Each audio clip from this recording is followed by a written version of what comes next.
So in one day, you're saying he made how many calls? 28 calls to the complainant's phone. Well, Judge, Phone calls. this would violate my client's 5th, 6th, 8th, and 14th off the top of my head constitutional rights. Don't contact the complaining witness. Don't use anyone else to contact the complaining witness. Don't use anyone else's number to contact the... Okay, pause right there, because this is already spiraling fast.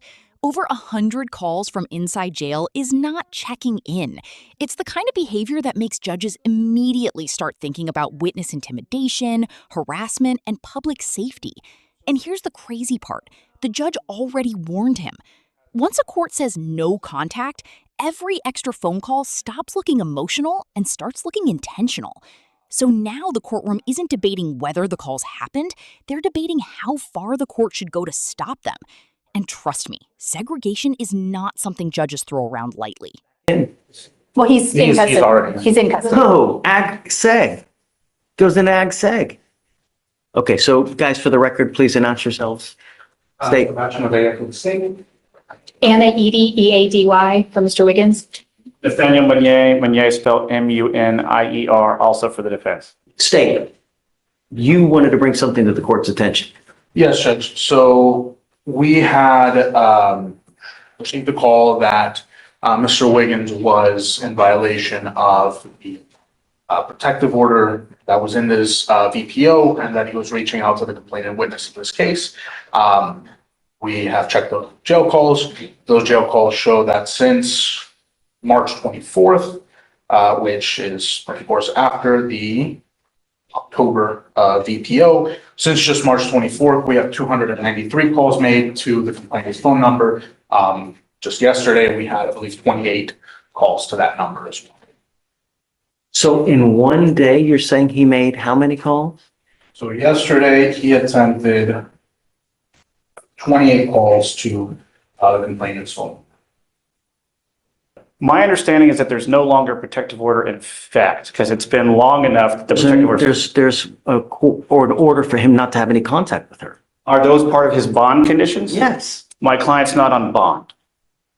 Well, he is not supposed to have any contact with her whatsoever. I understand, Judge, but the way that this court and other courts in the county have structured those conditions have been bond conditions, which my client is not on a bond. He is in custody.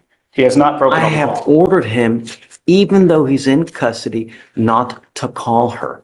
I understand, Judge. Assuming that he had violated some form of a court order that is not a bond condition, I believe the appropriate remedy would be contempt, and which would be a separate criminal proceeding. At the same time, for Ms. Eady talking to me today, it sounds like that the court was going to order ag seg in the jail, so the formal The only term- way that we can revoke phone privileges on someone is ag seg. Yes, Judge.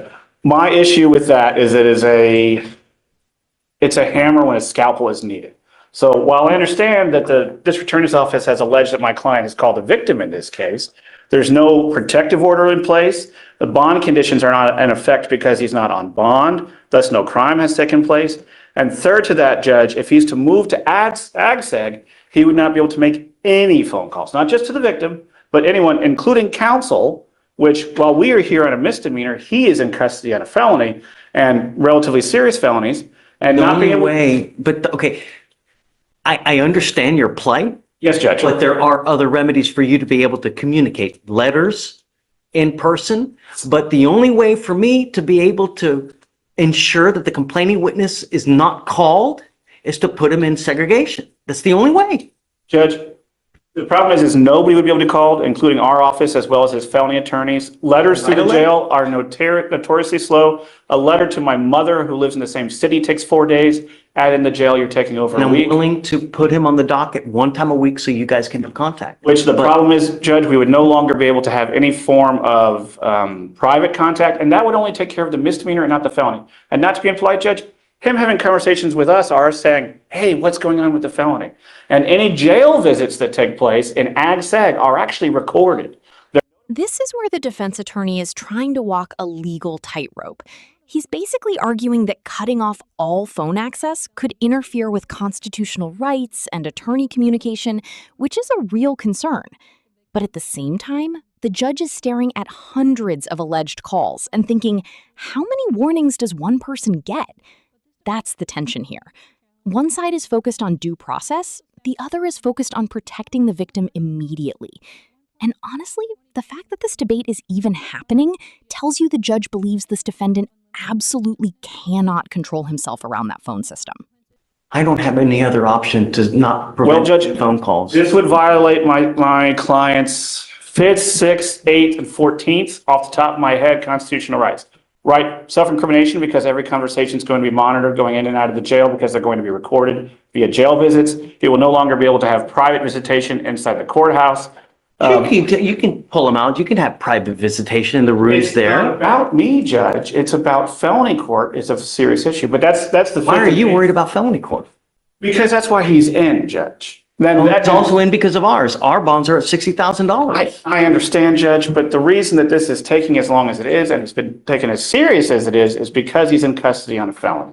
And this court making him to where he cannot participate fully with counsel is. There are other means for you guys to participate, but I've ordered you not to have contact with her. You've called her now over 300 times. I don't understand why you guys aren't filing additional charges anyways. Sorry, Judge, I missed the last statement. I'm The sorry. only way that I can prevent him from making 300 phone calls is to put him in another wing. I was going to talk with the DA, and obviously, if my client's making these calls, and that's an if, he's dialing a single number, the jail's numbers can be easily blocked. I've done it on my cell phone numerous times when I've changed cell phones. Over the weekend, last weekend, I had 15 jail calls from one client. And as annoying as that is, it's very easy to block it. And I assume the victim could do the same. I have not heard anything from the state. Tell the victim what to do, Nathan. I'm not gonna say, can you please block your number so we can't call you? The least restrictive means, Judge, strict scrutiny dealing with constitutional rights. No other way to prevent him from making phone calls. I have acquiesced to you guys before and I have admonished him before, please don't. We put you in seg last time. You were there a month. You came here begging and pleading, I'm not going to do it, I'm not going to do it. And now we have 300 phone calls. So I don't know what else to do, but now back in AXA. I'm going to sprinkle the word allegedly to the phone calls because it's the kind of thing where records would exist that have not been provided to the defense by the state. Do you have the records? Well, I have them, I just have to I have to do the form to get them up with the forms, yeah. Okay, so let's set up a formal hearing because I don't want, you're right. I don't want to give you state the benefit of the doubt without him actually or Anna actually seeing it and seeing that the phone calls were actually made. So let's set up for a formal hearing. How soon can you get him the evidence? And if we could keep him in normal population so that we could visit him, as does his felony counsel, and they Mr. can. Wiggins, I'm in our going to have you sign an affidavit from today promising me you're not going to reach out to the complaining witness in this case by any means. If you do, I can have a contempt hearing, and every single time it's punishable by up to 6 months in jail and a $500 fine per the advice of your lawyer. Because he thinks this is the correct avenue instead of AGSEG. Do you understand? No. Don't contact the complaining witness. Don't use anyone else to contact the complaining witness. Don't use anyone else's number to contact the complaining witness. I'm going to rephrase what he just said. That means calls going through third parties. So if you call mom and have mom call her, that's against the rules. If you call mom and have mom forward the call, that's against the rules. I said real. Yeah. Okay. This is the affidavit that you're going to sign promising me you're not going to contact her or the complaining witness in any of my misdemeanor cases. Do you understand? We'll have a hearing on Monday to see whether he's actually making the phone calls that we ordered him not to. This is you swearing that you will not make these calls. And let it be clear that I truly have no least restrictive means deny his ability to make phone calls to the complaining witness. There really is no less restrictive means. Judge, my understanding is that the jail can prevent Mr. Wiggins' SPIN number from calling him. In the last time, he used someone else's SPIN number to make the phone calls. That was last So, Yeah. well, we'll see this time. I don't know. Okay, all right. Just for the record, Mr. Wiggins, I want you to make this aware that this is the court having you swear, which is legally binding, that you will not be making any calls. And if you violate this sworn oath, then that is punishable under the law. You understand? Sure. Okay.